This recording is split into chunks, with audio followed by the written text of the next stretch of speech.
خبري يو فدغه روایت کې حکم د دې روایت چې دا روایت صحیح دی او دویم په دې روایت کې دقت د امام بخاري رحمه الله چې په خپل صحیح کې اظهار د علت د خپل منهج مطابق. الحمد لله والصلاه والسلام على رسول الله وبعد.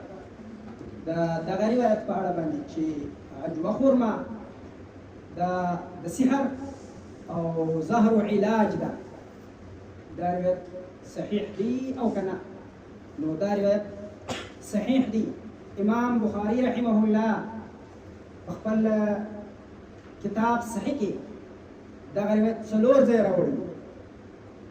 یو ځای 5445 رقم د حدیث دی په کتاب الاطعمه کې باب العجوه د عجوې لپاره خپل باب قائم کړی د عجوه خرما لپاره. هغه کې امام بخاری رحمه الله خو بهرحال چې دا روایت زما هم دلته امام بخاری رحمه الله په دې حدیث کې یو کوچنی علت ته اشاره کوي، هغه په یاد لري، هغه په خط کې امام بخاری رحمه الله وايي باب العجوه 5445 رقم روایت حدثنا جمعة بن عبد الله قال حدثنا مروان قال اخبرنا هاشم بن هاشم قال اخبرنا عامر بن سعد عن أبيه قال قال رسول الله صلى الله عليه وسلم من تصبح كل يوم 7 تمرات عجوة لم يضره في ذلك اليوم سم ولا سحر. څوک سهار وخت وخورما اخري په دا ورځ باندې به زهر او سحر اثر باندې ونه کړي، هغه به ضرر ونه رسي. دا 5445 رقم باندې دی دا او پر 5788 رقم باندې هم دا روایت شته. دلته بیا باب قایمي باب الدواء بالعجوة للسحر، دا بیا په کتاب الطب کې دی. سند د روایت داسې دی 5788 رقم حدثنا علي قال حدثنا مروان قال اخبرنا هاشم كتي دلته معلوم شو چې هاشم بن هاشم قال اخبرنا عامر بن سعد عن أبيه رضي الله عنه قال قال النبي صلى الله عليه وسلم من اصطبح كل يوم تمرات عجوة لم يضره سم ولا سحر ذلك اليوم إلى الليل.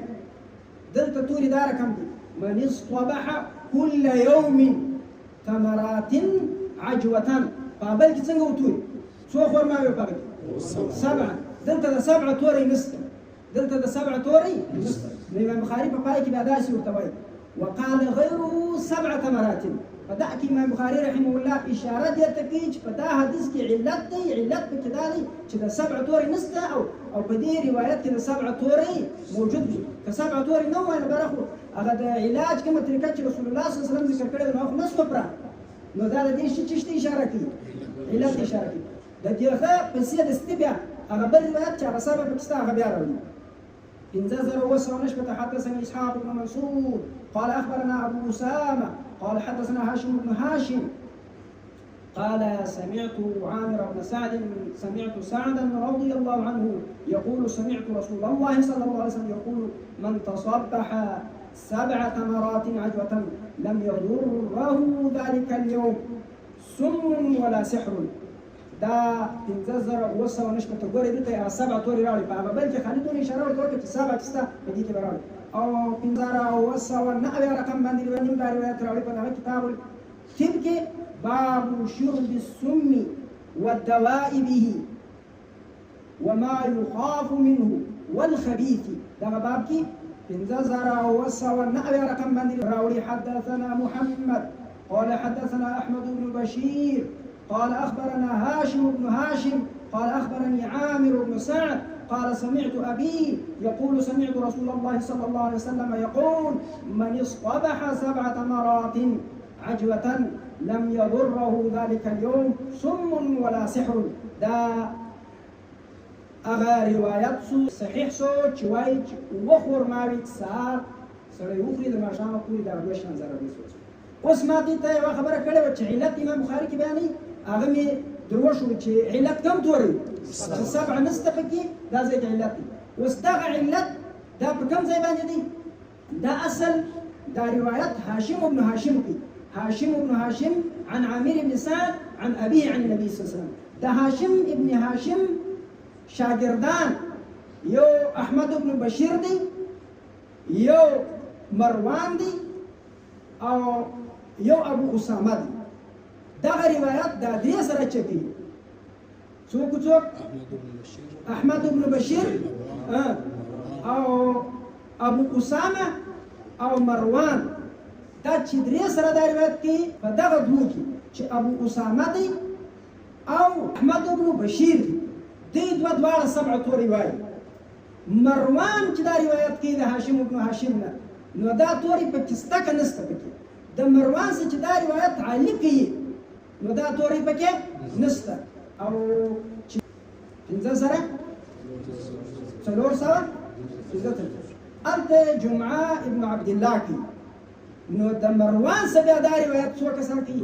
دوه کسان، یو جمعه ابن عبدالله دی او یو بیا څوک دی؟ علي دی. جمعه ابن عبدالله چې کوي د مروان څخه هم سبع توري پکې وایي، یوازې علي هغه سبع توري پکې. نو امام بخاري رحمه الله اشاره دا ته وکړه. مداري اصلي څوک دی؟ مداري اصلي دا هاشم دی.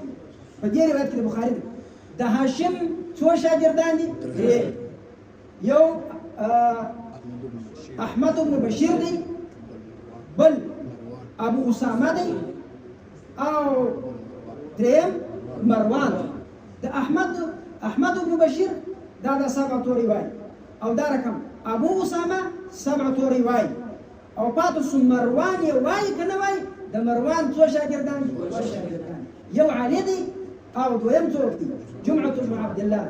جمعه عبدالله چې د مروان څخه کوي هغه هم سبع توري پکې وایي او علي سبع توري پکې نه وایي. نو امام بخاري تا ته دا وویل، دغه د امام بخاري دقت.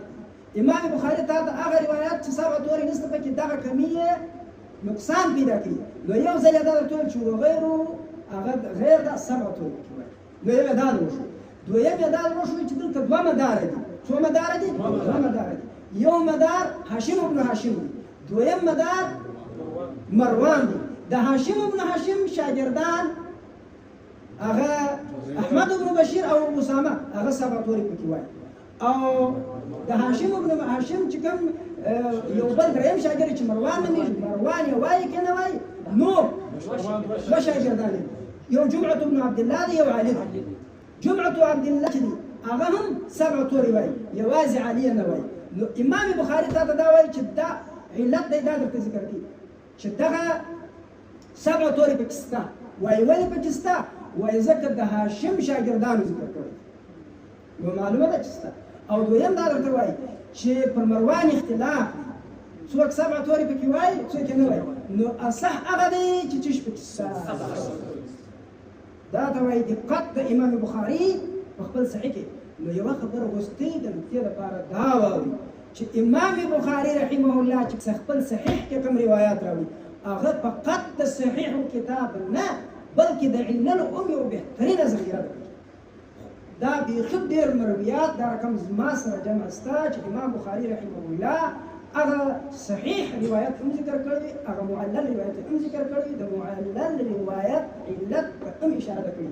دا هم د علل یوه بهترینه ذخیره ده. دا خو مې اوس ویلي ده، دا خو هسې دغسې خاص په دغه مسله باندې راغلی او دا علت پکې وو ماتې ته ضرر کې. خو د دې لپاره بیا علیحده بیخي ډېر تطبیقي امثله لري په متونو کې هم په اسانیو کې. دا هغه علت دی چې امام بخاري رحمه الله ظاهر کړی دي په متن کې. سبحان ربک رب العزة عما یصفون وسلام